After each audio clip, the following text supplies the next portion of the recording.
comments and On this computer. Okay, now I will try to give you permission, even though it's recording. And this is riveting for the folks at home. oh, they're already watching it? I've started recording, so Oh, just a moment. I'm looking for preferences, maybe security. Just a second. all right, if you can figure out, it's okay. Doesn't Suspend participant. Yes, I think I will. Okay, one second. I apologize. There. Yeah. Hold on a second. Lean. And that's fine. right, never mind, forget it. All right, I'm recording it. All right, you're recording it. That's good. All right, we're gonna make this is gonna be 3:30. Nice. 3:30. This is How gonna much be time do you a have? a When do you nice have to leave? a nice morsel. Oh yeah? We'll keep it to under an hour. Maybe Oh, I might be pushing it because of my, you know what. right. I'm not telling people, but I'm Oh, you're not? I'm on a schedule here, I'm on time constraint. Right. Okay. Suddenly I'm kind of Oh, you're looking at a lost. baby. Yeah. For the folks at home, Max is about 35 years older than me, and I've now outpaced him in aging biologically. Look at him. That's rough, you do. Son of a gun. Okay. But what are we going to pick up from, folks? This is a very special segment. I wish I got a chance to do it more often. This is fascinating because there are people. We Apparently, should do it more often. I understand. We should do it like every week. When I get back, Right. get back. But folks, this is amazing. The last time we were talking about this writer called Max Nabokov.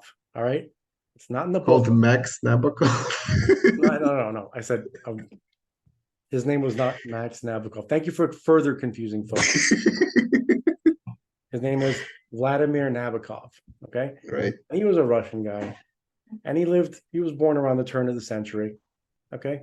Yeah. And he was part of like Russian nobility and the Russian intelligentsia. And he was a scientist, he was a biologist, he was a writer, he was kind of like a polymath.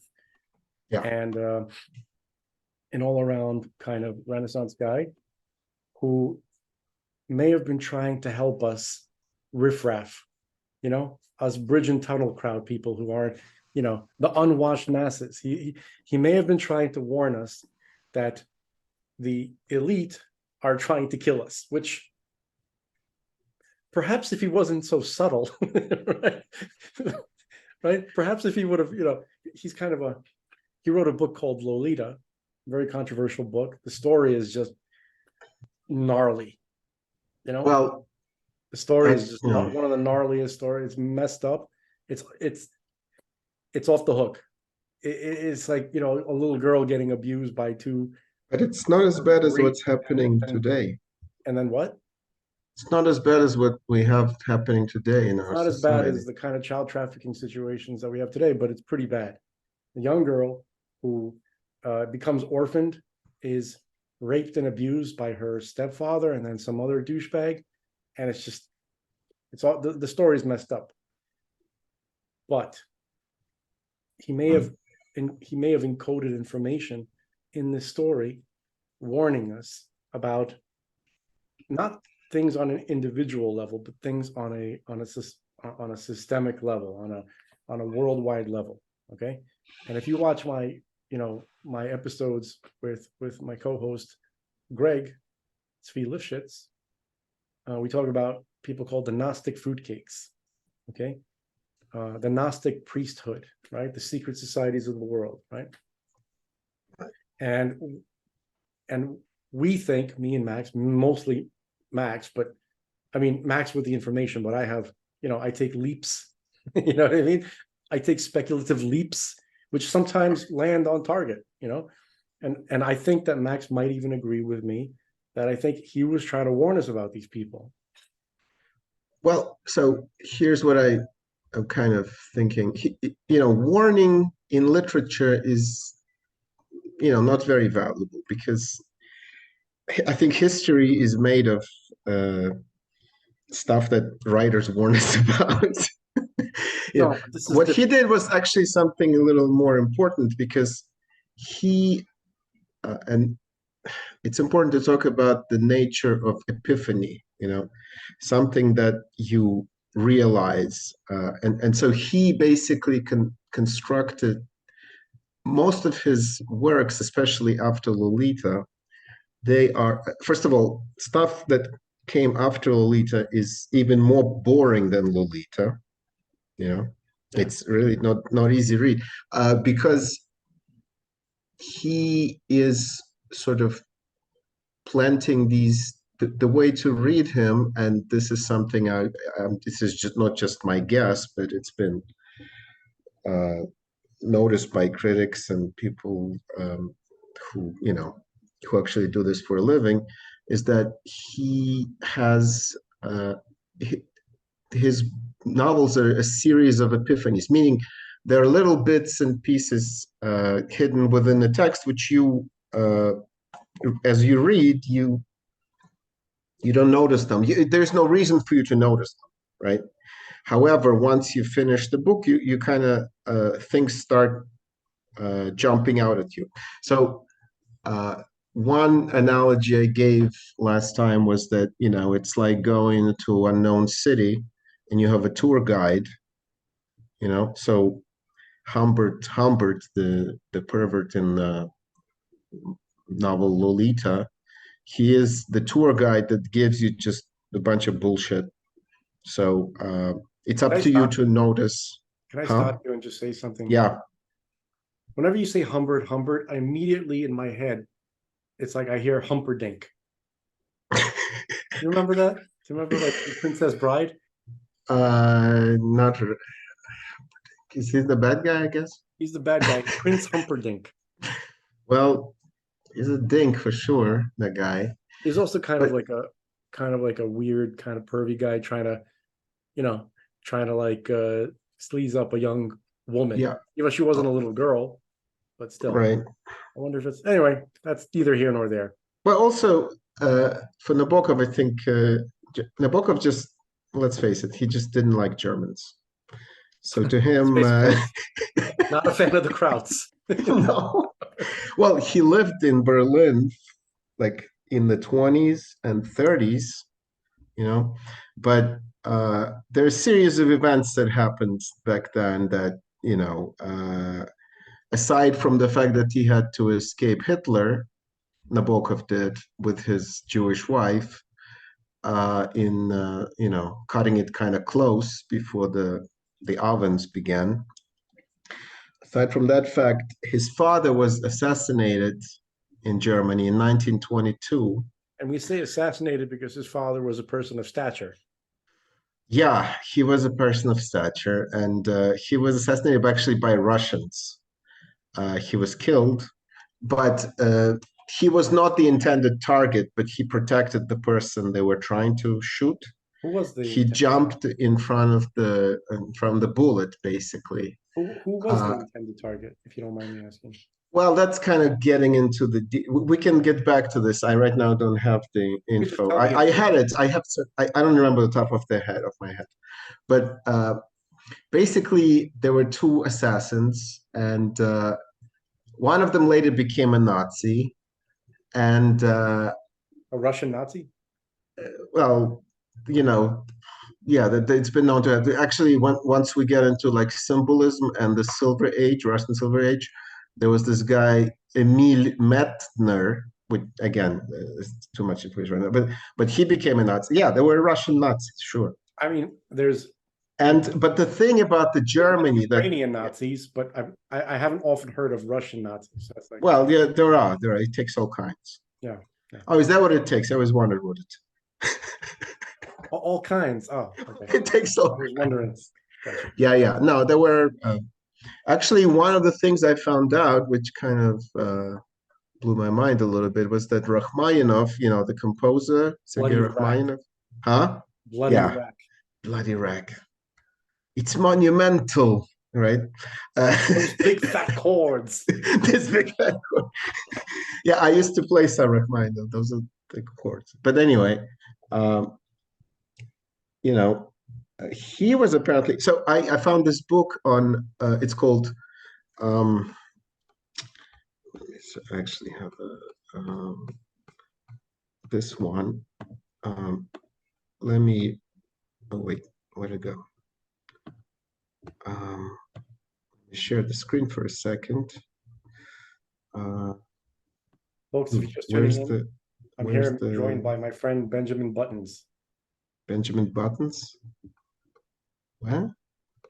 You're disturbingly young looking. It's bothering me. Oh, you disabled participant screen sharing. Did I? Yeah, This is bullshit, my friend. I did not do it's this. I don't know. Forget My about friend, it. this is bullshit. Double. Multiple participants can share. How's that? Can you try now? Let's try. Yeah, looks like it. Looks like I can do it. Oh my God, my beard. My beard.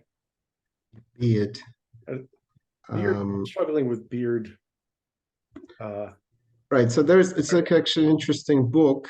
I found, and I'll fix my I'm beard. getting a lot of interesting stuff from it. So, Poetry and Psychiatry, Essays on Early 20th Century Russian Symbolist Culture by some guy called Magnus Lundgren.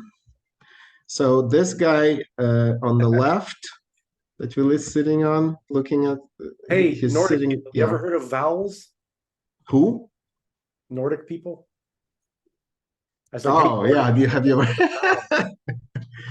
Lundgren. No, Magnus. I'm not saying you got to take it like the Japanese do. You know, they go overboard with the vowels. They start Yeah. with a vowel. They have 5 vowels in the middle and then end with a vowel. 5,000. Baseball. Anyway, Try to say baseball in Japanese. Baseball. Baseball. I'm not joking. That's how they say it. I know. No. Those vowel obsessed Japs. All All right. right. Great. Just all right. So we got some Oh, there's a look, gratuitous my friend here. shitting on Japanese for some reason. But anyway, poetry and psychiatry. So this is Andrei Bialy Oh, the when fruit. he was the fruitcake. This guy is his friend, close friend. He's a nephew of this guy Solovyov. I thought he looked like a tribesman. He kind of has a look a little bit. Anyway, so Damn it. What? Why tribesmen hanging out with fruitcakes? I don't like it. All right. This Biela was a bad influence on him. All right. Right. Yeah, so he was his uncle was a really, really important character. Solovyov, he was like a philosopher, and so basically he almost like single-handedly established this symbolism, but he was also into so the whole Sophia thing, you know, started with, well, didn't start with him, but big part of that. Anyway, let's wait, how do I get out of the screen sharing? Stop share. All right.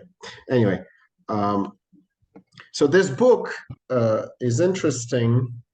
So it talks about all these. It actually talks about how psychiatry. It's an interesting set of essays. One more time, folks, for the folks at home, which book? Poetry and Psychiatry. Okay. Early essays on early 20th century Russian symbolist culture. So strangely, he kind of introduces, Carl Jung into there. So this guy Metzner, Emil Metzner, that I was mentioned, he was kind of he was Jung's patient, and fascinating read, sort of.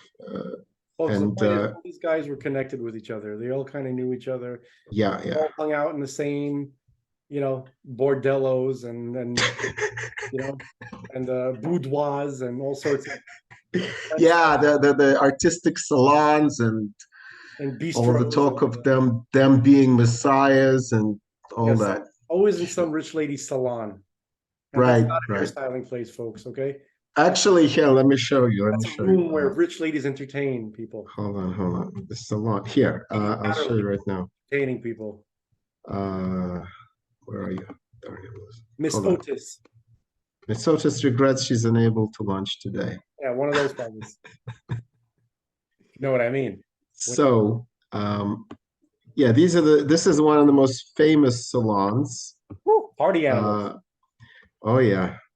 So this woman, Anna Minslova, she's a crazy broad. She was kind of like Like Blavatsky. Blavatsky of that circle. That's what I was thinking. She looks like a Blavatsky. She has that look on. Well, so interestingly, she translated Oscar Wilde's The Picture of Dorian Gray, which is why it's kind of to Russian. yeah. So last time I was talking a bit about Goethe, but I was also talking about Oscar Wilde, if you remember. Yeah. And because we were talking about the story by Nabokov called The Vane Sisters.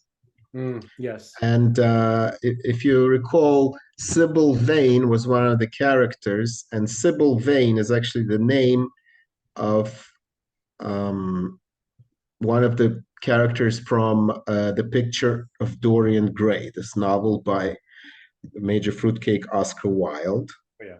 Right. So I guess right away we can actually go into the connection being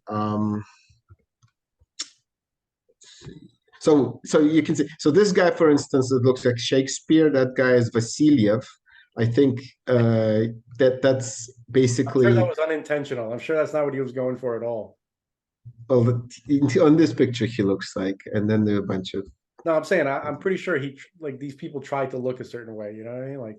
Oh yeah, like, this what am I is gonna them. look How about this is here. It's like a caricature. There's BLA. This guy is Alexander Blok, which one of the biggest sort of poets. He was friends with BLA, Andrei BLA. You kind of throwing the circle, the cursor around everywhere. Like, sorry about that. So BLA is this guy. Okay. Kind of very quick. This guy is Alexander Blok. Okay. This is, I think, Vasiliev, the owner of the apartment. This guy is Balmont. We're gonna get back to that guy at some point, yeah. Right? Anyway, these are the Russians. Oh yeah, so we're talking about.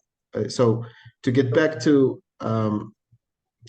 what's the connection between? Who's the guy with the Gruzinski nose? Oh, I don't know. Some Красивый нос, как орел. Anyway, the point being that Goethe, who we talked about last time, who was basically connected to the whole Jena University, he's in fact one of the major people in just, I guess, Western everything of the and mid 18th beginning of 19th century, a generation of romantic movement in literature and in general, romanticism, which is kind of like what happened after the classical era, so-called classical era. Romanticism in a nutshell. In a nutshell, romanticism is all about I'm a genius, I'm an individual, a genius, it's thick chords, like Rachmaninoff was. Bloody racket. Rachmaninoff was the last romantic sort of composer, kind of. So it's all very super dramatic. Right, so Sturm and Drang, or whatever it's called, like Goethe originated with, it wasn't just Goethe, but like it was in music and in arts. Everything, yeah, it's very highly hyper dramatic. Right, so you have that's Chopin. So you have like Byron, living to the excess, everything to the full kind of let the world blow up, as long as Chopin was not romantic. He was, but he's strangely he was kind of I would say a classical romantic. I'm not ready to throw Chopin under the bus. As I'm saying these things, I have no idea what I'm talking about. I'm just saying stuff that I heard him say over the years. All right. Yeah. Okay, go ahead. Continue. Anyway.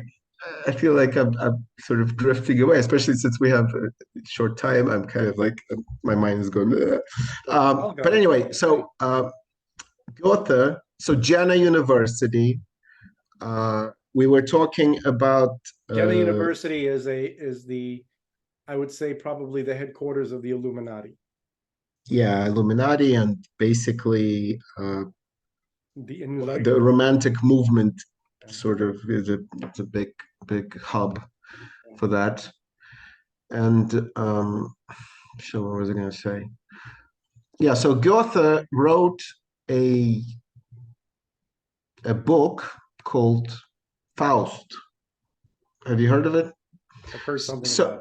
so so the Faust legend is something that we actually will have to spend some time on it because I realized, it's such a important sort of story for the just Western canon, Uh, so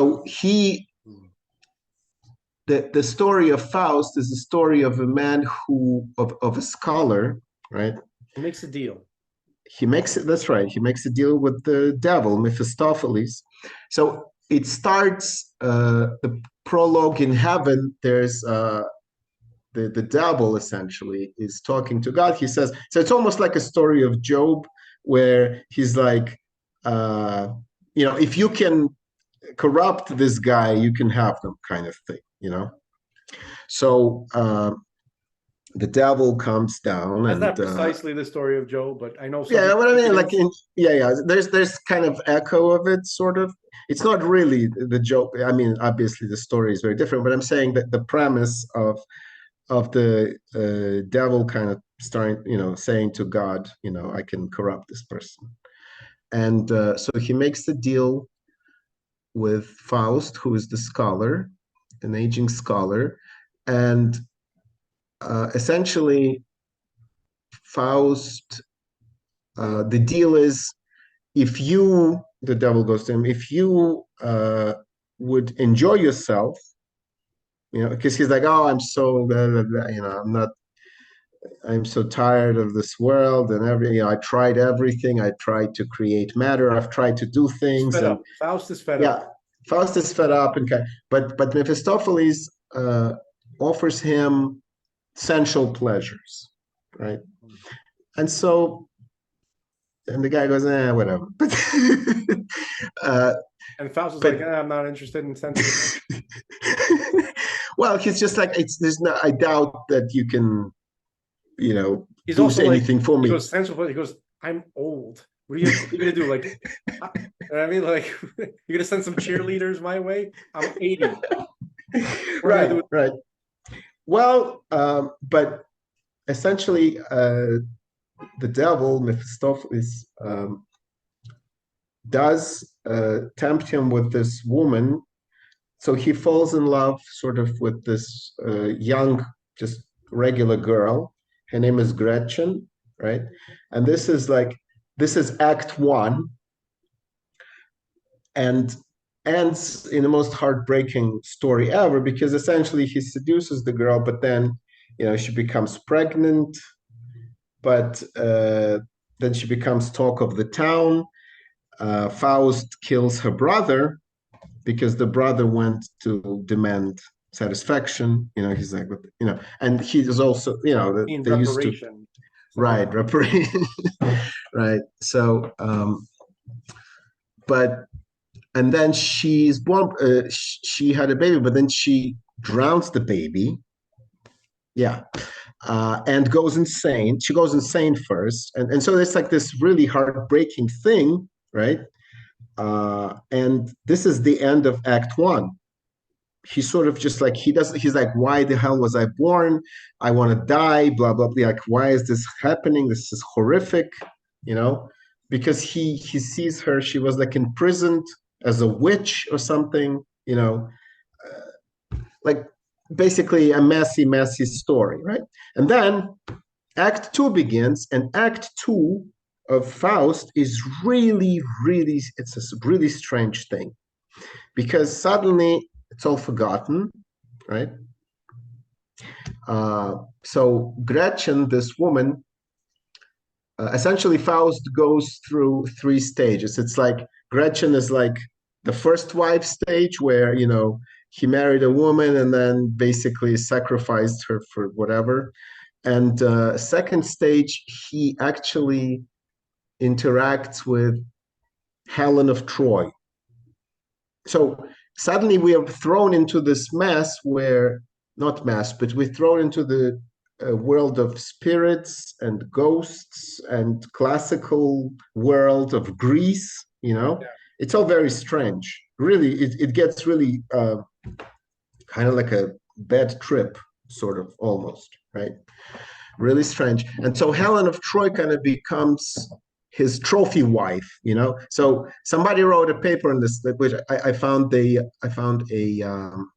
sort of parallel, actually quite helpful.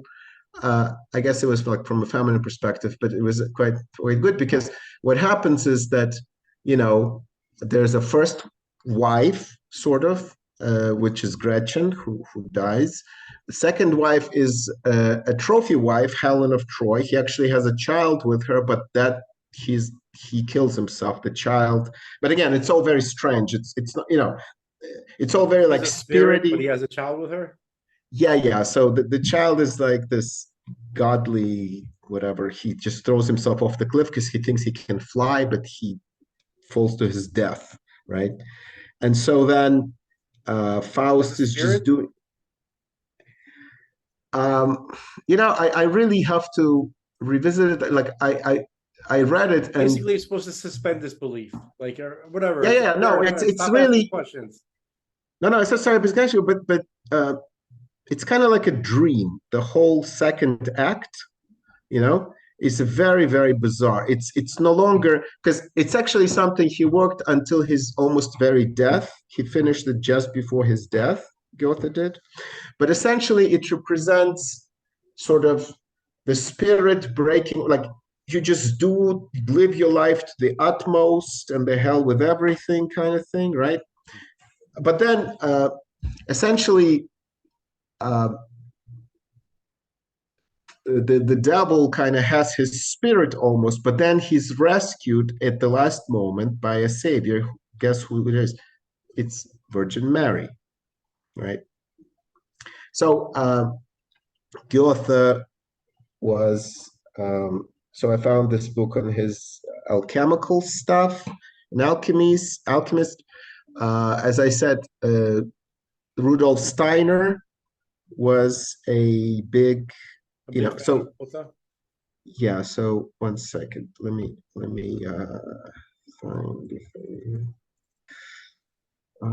Crap. Oh wait, it's a different thing. I need to. Um, Are we saying Gotha or Goth? it's Goethe. Giotha? Goethe. Yeah. Goth. So let's see. The goat. So you can actually go to um, it's Steiner Online Library, Spiritual Science for Human Evolution. And Too you can penetrating. read about Goethe and his connection with Rosicrucianism. That's a secret society, folks. All right. Gnostic fruitcakes. Yeah. So, uh, so aside from this whole tragic story of Gretchen killing herself, and but Gretchen's soul at least is saved, right? Um, in the novel, or no, it's not a novel; it's kind of a play. But I I don't know how you would put on this play because there's some very strange things in this play. So the one that I'm really want to focus on is the concept of homunculus. So I saw a picture of a homunculus where yeah, I don't recall the context, but the idea was like if if your body, if your physical like body yeah, represented was proportionate to the amount of brain uh, tissue devoted to making certain things work, then our hands and our lips would be like Yeah. huge in Well, comparison to everything. actually, crap. See, that's why. Oh, damn. Um, where's my last one? Was it 723 possibly? I will find you something right now. So, homunculus actually in alchemy, right? It's one of the oh yeah, that's the last. It's one of the goals of alchemy is creation of artificial men, right? Mhm. So so we're talking about something that is in the glass, right? It's a tiny, tiny man in a glass, right? Uh, and strangely, um,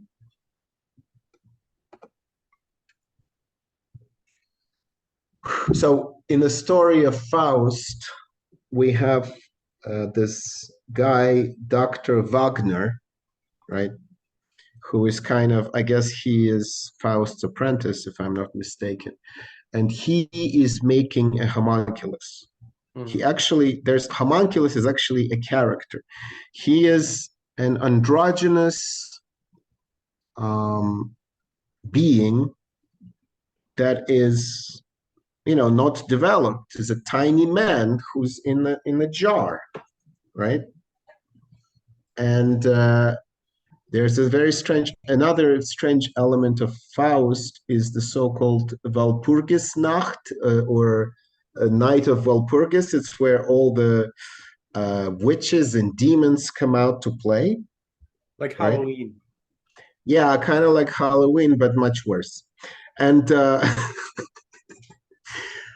it's actually that it has one in the Act One, but also in Act Two. Oh, it's picture And like an there, Addams Family ball, like no, it's much worse, oh, much worse than worse. that. Okay. So let's say, for instance, Master and Margarita is a novel by Bulgakov, another Russian novel.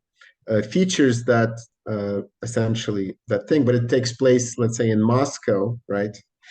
Also, like the devil has a ball and all that stuff. But um, we will definitely have to go in the details of this Walpurgisnacht later because of how the interplay between the themes in Lolita, not themes, but there's actual like details that I realized that are present, that Nabokov is basically riffing off of that stuff. And in fact, what I'm trying to get at here is that Lolita can be the novel can be viewed uh,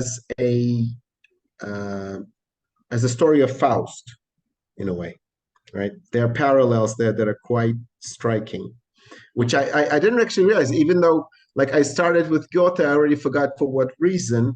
I started last time we talked about Goethe and chemistry, right? The Dobereiner triads and all that stuff.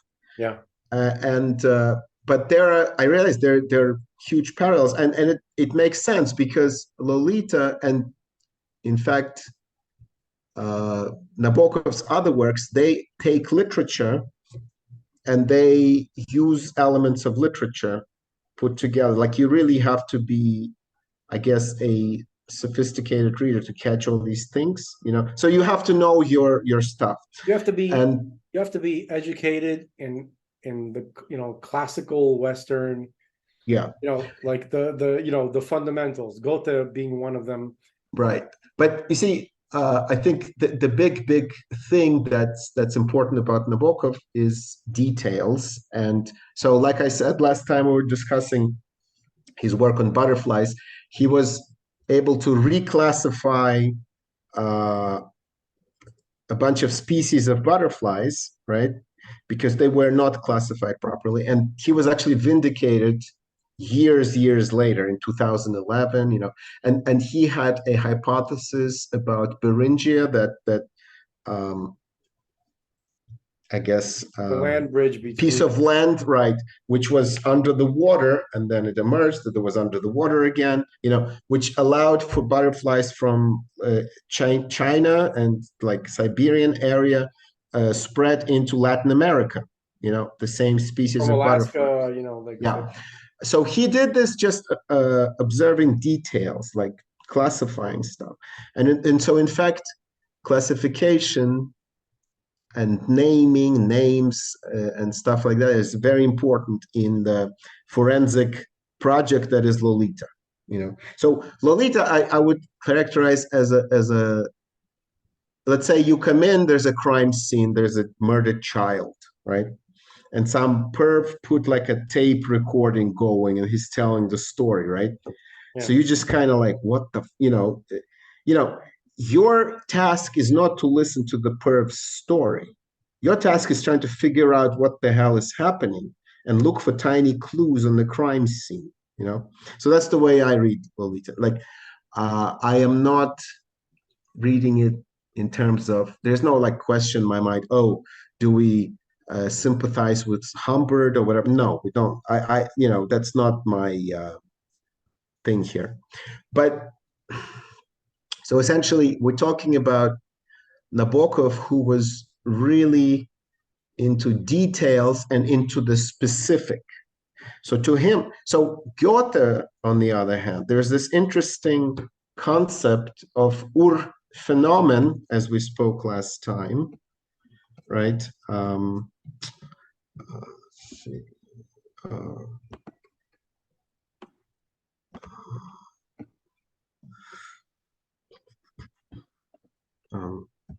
That's a tree. That's like this kind of yeah. 1 second. Let me. Tree that includes everything.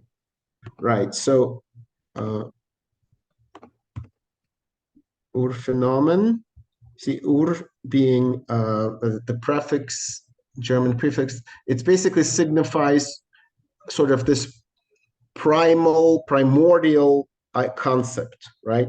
So think about, again, Plato's sort of ideal, kind of, not really, but there's echo of that, right?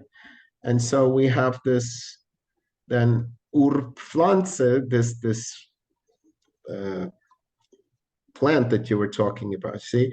Yeah. But the idea of it, I realize this is somewhat akin to the idea of the assholes who put children on like, hormone blockers and stuff like that, which are, these are the parents who are much worse than Humbert, in my opinion. They are, creating a homunculus. Yeah. And the reason being is you're creating so you are trying to, I'm sorry. Okay. Anyway, sorry. The idea being is that you are stopping what is the programmed by God, let's say, right? Yeah. You are stopping, you basically are creating this sort of God knows what, and basically, because Humbert has this window in which he presumably he can perceive the true nature of a nymphet, he calls, right? Nymphet Dolores Hayes, he calls her Lolita, right? The age 9 to 14, right, being his kind of cut-off window. So folks, just in the book, this guy, the narrator of the book is the creep Humbert, right? He's the one who's perving on this little girl, and he was talking about how he was kind of implying that he was sort of like this demon, right? And there's like a breed of demon that they can recognize each other, right? So he's like, when he called Lolita a nymphet or something like that, he's like, there's something between the ages of 9 and 14 where you can spot them. Essentially, I'm paraphrasing. So this actually the interesting thing about 9 and 14. This is the and he refers to Dante. Dante is this Italian guy who lived in the 13th century, I think, 1200s. The guy who wrote Inferno and all that crazy stuff, But he wrote also a book called Vita Nova, New Life, and in it he describes his sort of I don't know if it's love, whatever, but for this girl Beatrice who he meets when she was 9 and she dies when he's 14. There's nothing like sexual going on or anything, but Humbert is kind of takes it as his model. Another one being Edgar Allan Poe, who married his cousin when she was like 13, his cousin Virginia, right? But anyway, so if you look in this plant, it kind of has this primordial essence, so to speak. And Goethe actually apparently believed that such plant should exist in So, principle. folks, just when he's saying this plant has a primordial essence, what I think he's saying is that it's the everything plant. You can see every kind of leaf, every Yeah. kind of vegetation that you can find in nature, all in one plant. Yeah. Different types of leaves. There's roots, like there's peanuts and like radishes and potatoes, and Yeah. you can see like underground, and then the different shapes of leaves, tropical and from different regions and all this kind of stuff. All right, continue. Sorry. Yeah, so I'm trying to the best, and I will hopefully come up with some kind of better explanation. But the analogy being this plant is kind of like a homunculus, meaning I mean, in biology, they talk of a, what's that, undifferentiated state, Undifferentiated means the stuff can go into any direction, right? Into anything. You can induce it to go in this way or that It way. hasn't decided on a form yet. Right. It hasn't decided on a form, but presumably there is this true nature of things that exists in all things, right? This phenomenon, this thing that should so you see, that's the thing with the should, that you should be able to abstract and identify. That was their obsession of these romantics, starting with Goethe and then Hegel, was, as I said last time, was to find the truth, like abstracted from specifics. Yeah. They do not understand that specifics is all there is, right? Yeah. So why are butterflies in China are also the butterflies in South America? Because something happened. There was a specific thing that happened. The land was uncovered from water, and so this can happen. So there is no such thing as this kind of true essence, and if it, or at least it doesn't. See, what they're doing is they are fantasizing essentially, and what they think is that they know the true nature of things. They're extracting some kind of true nature, the essence of something. So can right? I interpret this through the Gnostic teachings that I've learned of these people? Yeah. So essentially, they look at everything that we see around us in the physical world, right, as a trapped spirit, where it's locked in a form. It's not fluid, and it cannot flow from state to state like the way they think the spirit is like the essence, and the essence can go from male to female, from old to young, from this kind of form to that kind of form, and the spirit should never be confined only into one form. And it's a terrible punishment, right, against the spirit to do this. And you have to free the spirit. And hold on a second, who trapped us? Who trapped spirits in these like solidified forms, right, that cannot flow as it's natural to do, right, for a spirit? Well, that would be the demiurge. So they view that they essentially, they see this kind of like system where there was a pleroma, there was like some kind of like a general god that split, that fractured into many, into many different like gods, right? And one of the gods that was created, they call him the demiurge, and he was like, the bad one, right? And he's the one that created the physical universe, and he's the one that trapped spirits in these bodies And of, rules, morality and and his stuff. rules of morality, right? Where which themselves are, are there to imprison the essence, right? Yeah. So you have people who are like, I see this little girl, right? Who's, Yeah. look at her, she's a nymphet. I recognize her. Demon, right? I recognize her spirit. Why can't I partake? Right. You understand? Like they create extremely complex justifications. You understand? Yeah. To do anything they want, because this kind of philosophy, which negates form and its purpose, right? Yeah. Says that, basically allows a person to do anything as long as they feel they can justify it by saying that, I'm trying to revert it back to its essence and free it. Yeah, so that's why it's a girl, of course, suddenly should be a boy. Like suddenly we see true nature of, a boy should actually be a girl, and a girl should actually be a boy, because That's what they say. apparently we can just melt them. So this is a very alchemical idea, and in fact, very communist idea. So Yeah. when I was growing up in the Soviet Union, what was the movie that I most heard about? It was "Как закалялась сталь," which translation is how steel was made, you know?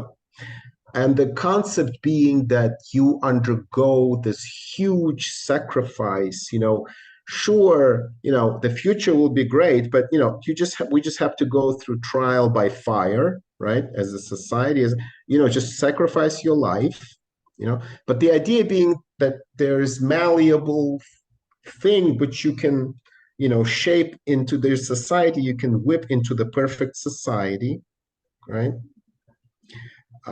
And this is a very so Goethe was not definitely into alchemy when he was young. Then he was kind of a bit apologetic about it, but um, even Jung. So Jung is another guy we will have to really go a little in depth, because I'm actually reading right now his alchemical studies. I don't know Yep. anyway, whatever.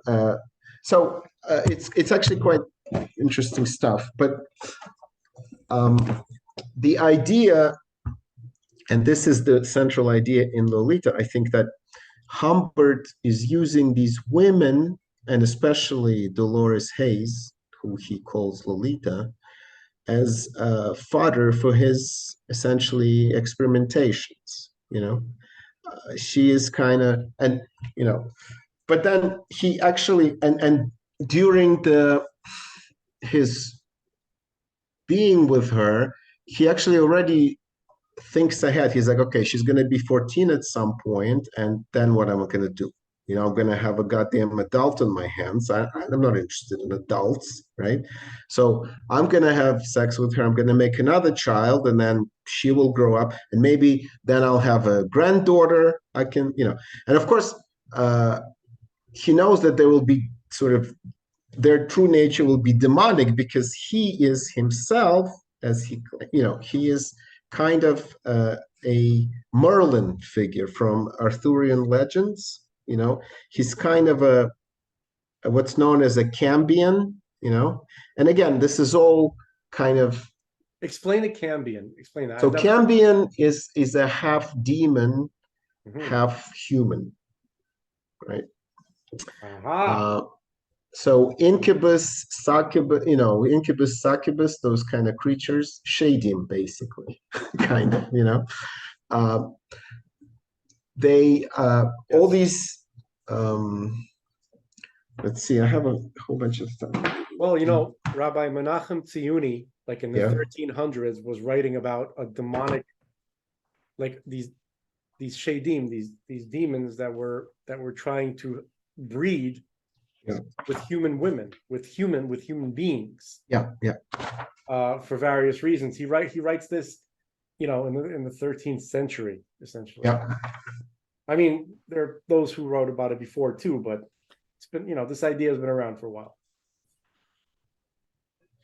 Yeah. I really wanted to cover something. I really wanted to cover a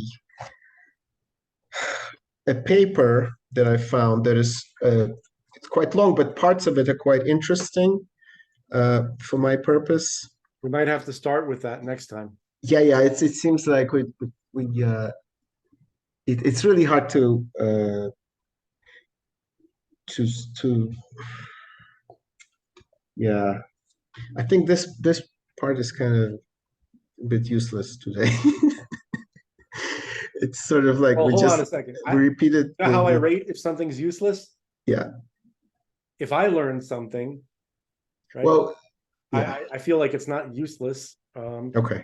But certainly, in order for this episode to be useful, the folks at home would have to go and watch our first recorded conversation on this topic. Yeah. And this would be a short continuation. I wish I can go longer, but I have a journey ahead of me. Yeah, we will need to carve out something because I want a chunk of time because to make all the connections in between these things that I'm kind of throwing a little bit. I hope some connections are emerging, but it's all connected essentially. But I do need some time to. I don't want to break it too much apart because then we'll forget next time. When I come back from the trip, we'll get we'll put like 4 hours. Yeah, let's do like 4 hours might be but yeah, because we can record whichever, we can stop and pause and all that. If you have the time, if you have the ability, rewatch the ones that we did so that you can kind of like remember we covered. I do want to get back to all these things because the Sybil idea, the Oscar Wilde, Goethe, Faust. Can I just say one thing? Yeah. For those who are listening, we're supposed to be talking about this book called Lolita, right? By Nabokov. Okay. We're not yet reading from the text. However, we're talking about things that he states in the book. These obscure kind of like references that they don't necessarily seem to have anything to do with the story. Like you can, if you're focused on the story, you can ignore them. But all the things that Humbert refers to, that discusses all these these innumerable references, right? That's where the information is. That's where the real communication is, and that's what we're talking about. Next time I want to start because I actually have some analogies like in math, let's say, how to I wanted to go through, but essentially you need to in order to deal with this novel, you need to create sort of a coordinate system for yourself, right? Sort of a matrix in which these points suddenly start making sense. They start merging with each other. So for instance, I'll give you one example. One example is that let's say to get back to that word auroch, which is one of those an auroch is a giant bull. Yeah, giant bull. It's kind of like but the interesting thing is that aurochs died off in I heard 16 I heard tell that there were kind of aurochs that may have been spotted even as late as the late early 1800s in Poland, possibly. Right. So here's the interesting thing I realized. So it's stuff like this. Here's an example, and the reason is because I will be returning to this. There is the last one, the penultimate sentence, one of the before last sentences. He says, "I am thinking of aurochs and angels, the secret of permanent pigments." That's Humbert. Right. So aurochs, right? So this is interesting. He mentions aurochs, but the foreword to the book is written by this guy fictional sort of psychiatrist, right? Before the novel begins, the novel is the diary sort of Humbert in a way, or uh, his representation of the case for the jury, right? So, but the preface is by a, He's what a my friend Max was saying that in this book Lolita, the character Humbert, he's justifying himself. He's telling his story as if he yeah, would tell it in a trial to a jury that's judging yeah, him. Okay. which is essentially that's actually what the kind of point of his writing, because he's writing it in prison, awaiting his trial. Except the trial never happens because he dies, right? Right. Uh, but then presumably his lawyer gives this manuscript to a psychiatrist whose name is John Ray, PhD. Now, John Ray actually is an important name because there was a botanist slash zoologist in 17th century England, you know, very important in taxonomy, you know. He and if you research him, he was born in 1627, right? And strangely enough, 1627 is the precise year where the last auroch was recorded in Poland, in Yaktorów Forest, right? So there's no way for you to. So Yeah. yes, you can read the novel as a novel, and you can justify and say, well, I don't really give a shit about anything else. It's a novel, so I'm going to read it as a novel, right? It's just entertainment, and I don't need to do this bullshit. Like what you're saying is insane. Why would you go outside of the text? So next time I would like to talk about some people who are actually going outside of the text. And so, but Humbert, essentially, yeah, yeah, Humbert. I based on everything that you're saying, yeah, I think what Nabokov is saying is that Humbert is he's part of this Gnostic fruitcake priesthood, like Goethe, and he also might be implying that they're demonic hybrids. right. But also the most important point is us investigating, Yeah, us looking into stuff. right. He wants to And show us that's, the world, what everything, all that it's connected to. well, he wants us to exercise our minds, as in like Sherlock Holmes style, you know, the way he did his research on butterflies. Max, You you know know, who he wrote this for? I realized now what? who he wrote this book for. It was not to inform the masses. No. It was to inform us and the folks at home that are watching. No, I'm not, this No, is it's classic, but I'm basically, serious. look, if I was, let's say, if I was a totalitarian guy who, you know, like a tyrant, I would actually prohibit Lolita to be published, you know, because Because it reveals the mindset of the leadership. no, because it reveals it basically makes people like it's a puzzle. And if you solve it, that means you are willing to do research. You're not just gonna plug in the formula and live your life by formula.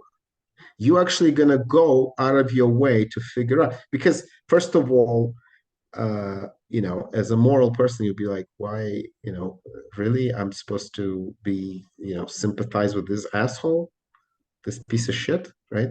Uh, and but Nabokov. So the reason I was really talking about the Vane sisters story is Yeah. because it's an example. So this is definitely a known example, right, of a narrator telling a story, but the story actually goes on outside of his scope because the dead woman, so to speak, sends a message through the last paragraph of the story, you know? So whoever the guy is, you know, the guy is talking one thing, but there is a whole undercurrent of things that are going on. And he actually made it as a puzzle, which had a solution to it, you know? And like I said, it had that whole Oscar Wilde and Colorado, and Talking a about that lot to time. talk about. Yeah, a lot to talk about regarding Telluride, Colorado, and more about Oscar Wilde, because Oscar Wilde, Picture of Dorian Gray, essentially is also a very Faustian story. It's like a almost, because it's a big prototype. And I guess, should we stop here or should I? Because I don't know, it's hard to see what I mean. It's like everything is connected to everything else. So as I'm starting to pull on like on some string, more stuff Listen, comes out. we're limited by Yeah. the constraints. No, I get it. You gotta go. You gotta go. Yeah. Next time it'll be you. It's always All right. something. Right. All right. I'll talk to you later. That wasn't a Sieg Heil. I'm a Jew. I was just trying to salute. Turned out looking weird. All right. Some wise guy is gonna say something. Some idiot. Yeah, yeah. I posted something. I posted something on Twitter where some doctor on Twitter, Yeah, with a big account, she showed a picture of Azov, like Azovsky, the Ukrainian Nazis, right? They're showing pictures of holding the swastika flag at the Azov and the little kids. They're showing like an Azov training camp for children, right? And she's like, "What is this?" So I wrote Ukrainian Nazis, right? But then I was like, that reminds me of the Blues Brothers. yeah. When there's this one scene in the movie where they try to drive by, and then like there's a big commotion, and he's like, there's cops walking by. He goes, "Hey, what's going on over here?" He goes, "These bums, they won their court case. Now they're marching." He goes, "What bums?" He goes, "Fucking Nazi party." And then they look, and then they look at it, and John Belushi's like, "Illinois Nazis. I hate Illinois Nazis," right? What's funny about that is because he says Illinois. It's very specific, right? Right. So Wisconsin, no problem, but the Illinois Nazis, right? So I wrote that. I created a meme with a picture of those two guys, the Blues Brothers, about to run them off the bridge, right? And I wrote Ukrainian. That's right. Nazis. I hate Ukrainian, and then like you have all these dummies. They're like, oh, God forbid you hate Ukraine. Right? God forbid you say I hate Ukrainians. Though it's very out of context. It's don't hate it's Ukrainians. really. I don't hate Ukrainians. I despise Nazis. No, but I mean, it's getting out of hand with this fucking Ukraine bullshit. These are two. Anyway, and this is two guys with Ukrainian sounding last names talking to you folks. Yeah. Zelenko, well, I'm a Ukrainian. I am half Ukrainian. Half Ukrainian. But see, here's the thing. I actually left Ukraine. It must be not because I love it so much, right? I mean, I was born in the Ukraine and I left it and I came here, right? Yeah. But now whatever. I have nothing to say about this nonsense. It's just, folks, he left the Ukraine and became American. Okay. So with that, all right. God bless America, and God bless all the normal people, even in Ukraine and everywhere else. Even. Yeah, that's right, and keep them safe. Of course. From the plentiful amount of maniacs that are now coming to power there. So, all right, guys. Till next time. All right. Bye.